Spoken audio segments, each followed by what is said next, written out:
What does it all mean? This is where the archaeology has been found. Oh, hi, how are you? Look at that. I need a planter. A shrine to a belly button. This is a rock skull? Look at that. No one gets into this, but no one. Whoa, don't take me too far. Now that's naked archaeology.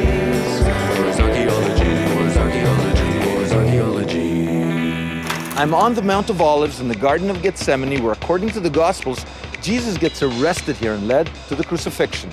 It's one of the most tragic episodes in the Gospels, and it also sets the groundwork for 2,000 years of anti-Semitism, because Judas, who betrays Jesus with a kiss, becomes the prototype of the Jew. What I'm wondering about is, who is the real Judas? He must have been something special. After all, Jesus chooses him to be one of the 12 disciples. So who was he, and why would he betray his master? I'm on a quest to find out.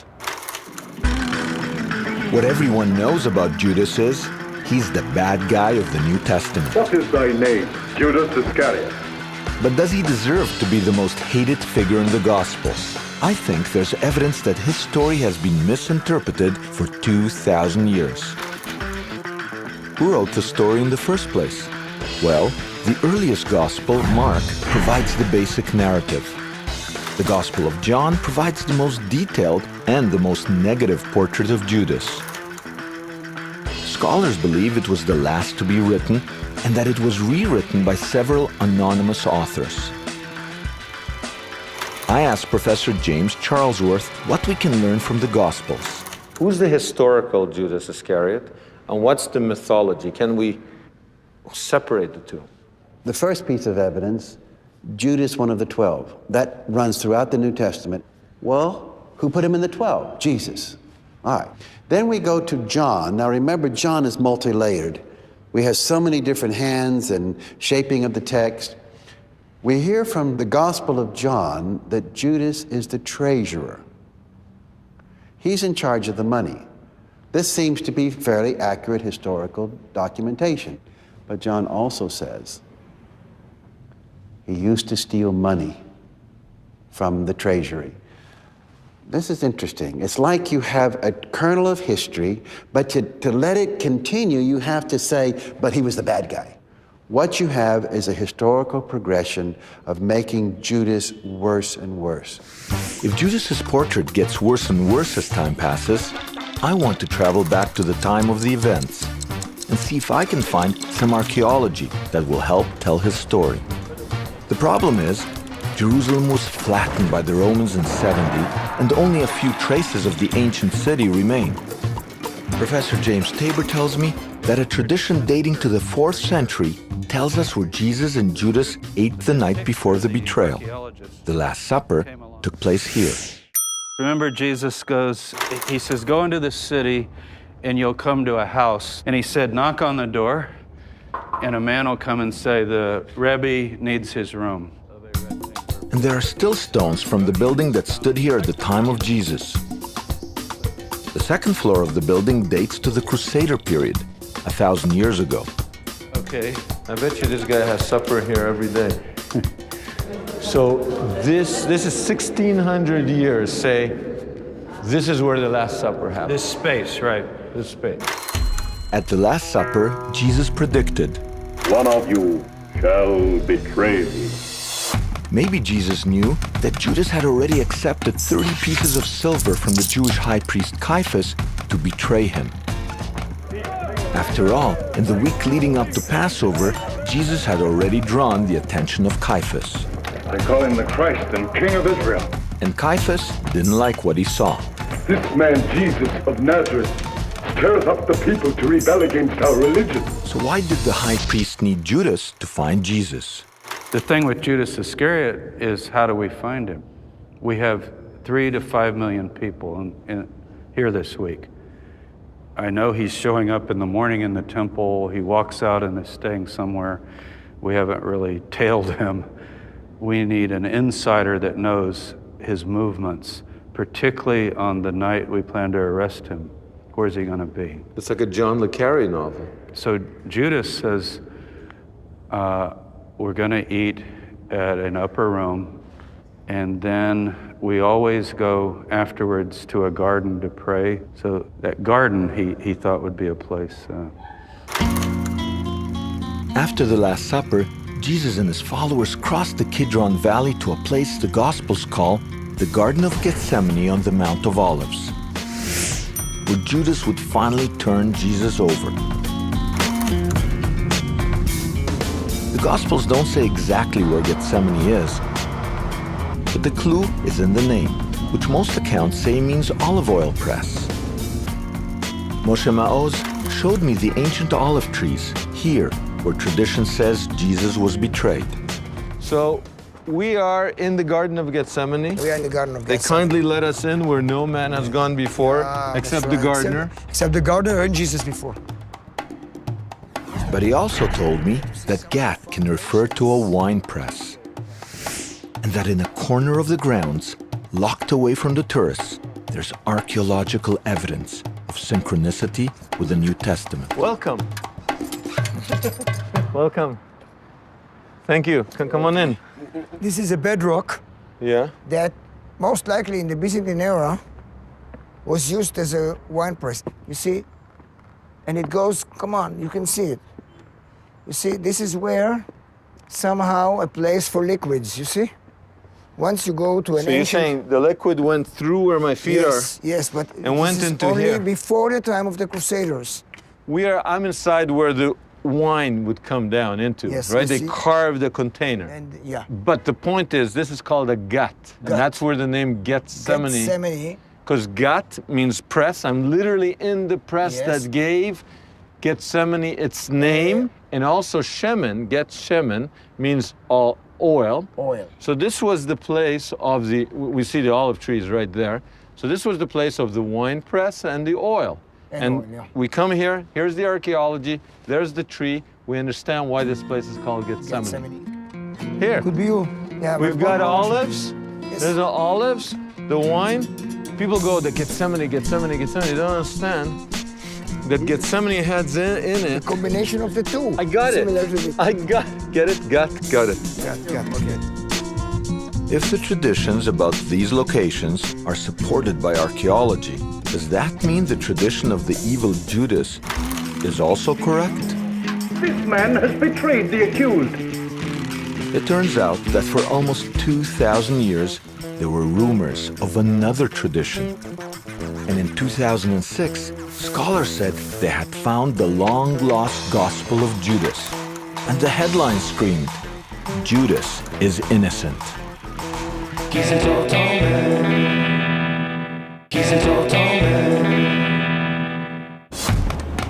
I've been trying to find out if Judas Iscariot really is the villain the Gospels say he is, or is there evidence that he's been misrepresented?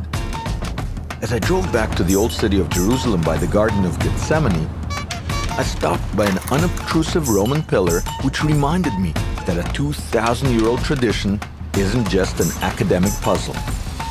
This pillar on the Mount of Olives, next to the Garden of Gethsemane, embodies 2,000 years of Western anti-Semitism. How so? It's supposed to mark a spot. Which spot? The spot where Judas betrayed Jesus with a kiss. Because of that tradition, people came here, marked crosses on it, but also chipped it, whipped it, spat on it. And by doing that, they really expressed their hate of Judas. And Judas became a metaphor for the Jewish people. So this pillar embodies in it 2,000 years of Western anti-Semitism. With traditions like this, I want to know how people will react if it turns out that Judas has been misunderstood and that he's a good guy after all. So I turned to Rick Sachs, who is the head and sole member of the Movement of the Righteous Double Cross, whose mission is to rehabilitate the image of Judas Iscariot. Judas being a new religion? A movement. Can be a religion if you want. Okay, well, I kind of think that maybe you're getting a little off base with that. Jesus would never have been glorified if it hadn't been for Judas. Judas, in fact, is the prime mover of the New Testament. What do you think about that? No, that is very out there.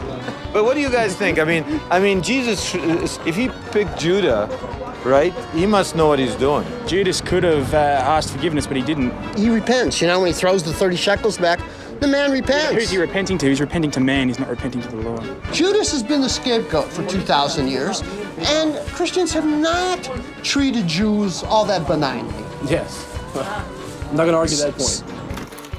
Rick's cause may be noble, but I think he's going to need some archaeological help. For decades, gossip swirled in academic circles about a papyrus found in the desert of Egypt. The artifact was being passed around the black market. The rumor was that it was the lost Gospel of Judas.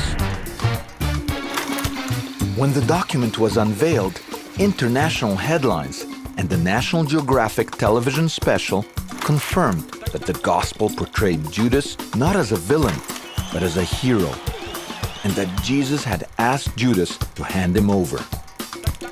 Finally, the evidence I've been looking for. Judas has been misinterpreted for centuries. I spoke to Professor April DeConnick. What is this? What's the story behind this Gospel of Judas?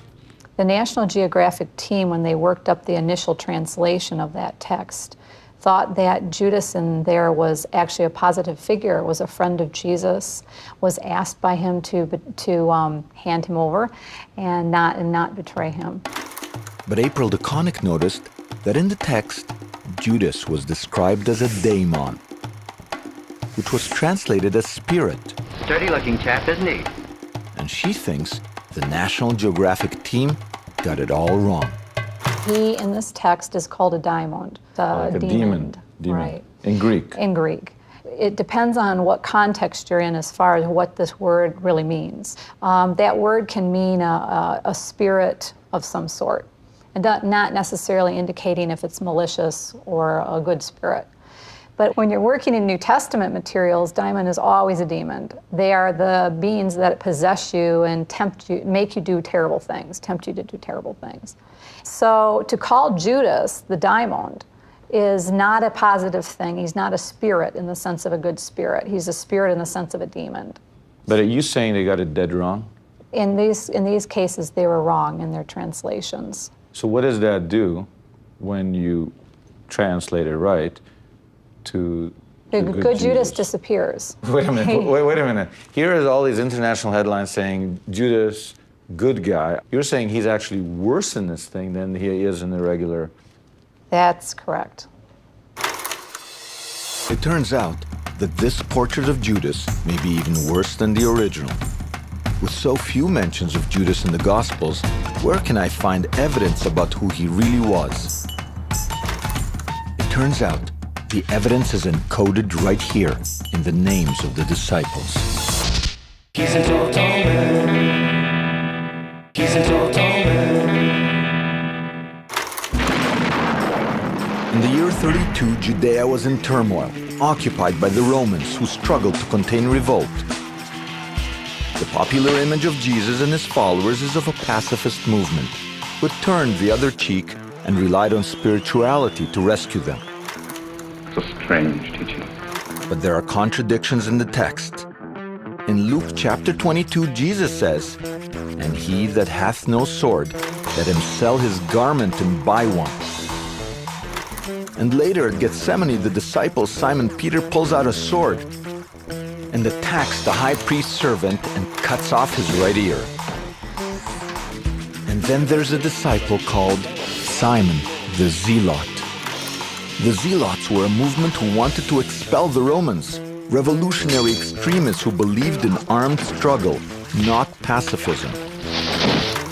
According to the historian Josephus, even the Zealots weren't radical enough for a splinter group known as the Sicarii, who carried daggers hidden in the folds of their clothes. My allegiance goes with the sword. And what about Judas? His name, Judas Iscariot, is usually translated as Judas, man from the city. I spoke to Professor Robert Eisenman. A lot of people say that Judas Iscariot means Judas Iscariot, guy from the big city. Nonsense. The only thing that Judas Iscariot represents is Judas the Sicarios.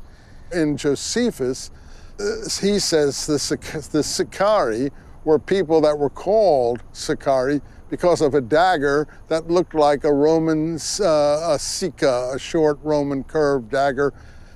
The etymology is Iscariot. The S and the I are simply reversed from the word Sicarios. Could it be that there really were Sicarii and Zealots that participated in that What do you movement? mean, could it be? Of course they were.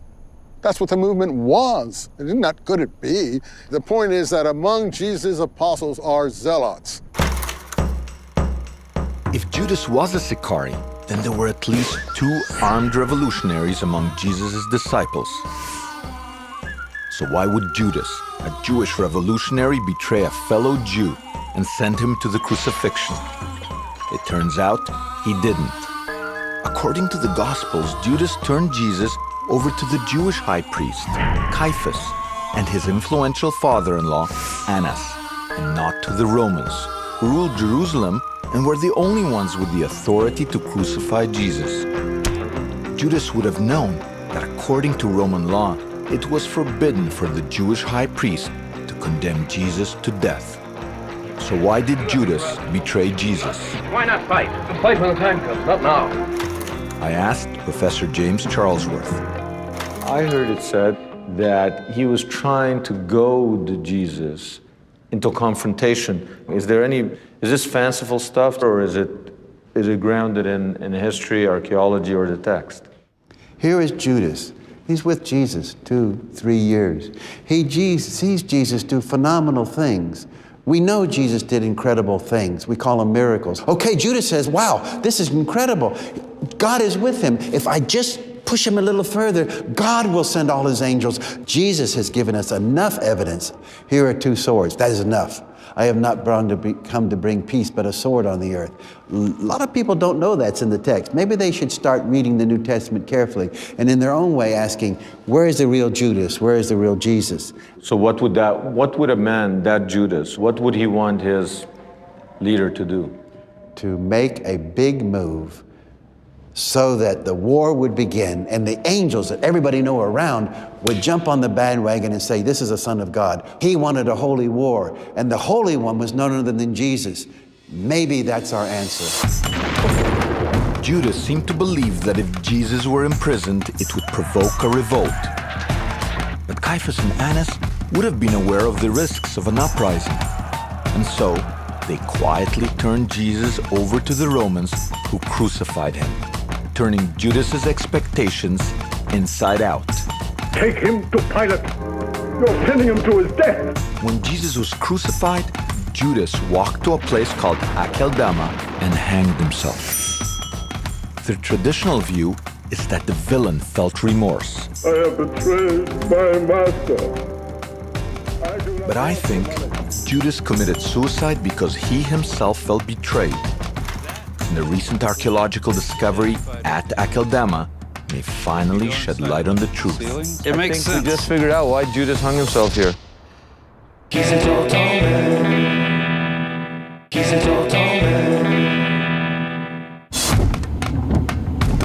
I found evidence that Judas Iscariot may have been part of a revolutionary movement called the Sicarii, and that he believed that when the people saw Jesus imprisoned by the Jewish high priest Caiaphas, it would provoke a revolt.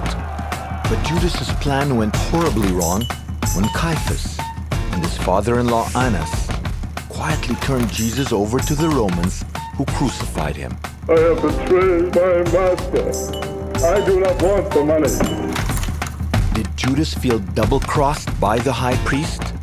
Professor James Tabor showed me a place where few tourists go, Akeldama, the field of blood, where the Gospels say Judas hanged himself. The tradition is he felt remorseful for betraying Jesus, and he went up to the temple and he threw the money down, and they said, too late, you know. And he came, picture him coming right back down here, and he picked this place and found a tree and put a rope around his neck and jumped off the limb. But why did Judas pick this place, a mile down the valley from the temple? Now look, what do you see right down there? Come here. Tombs.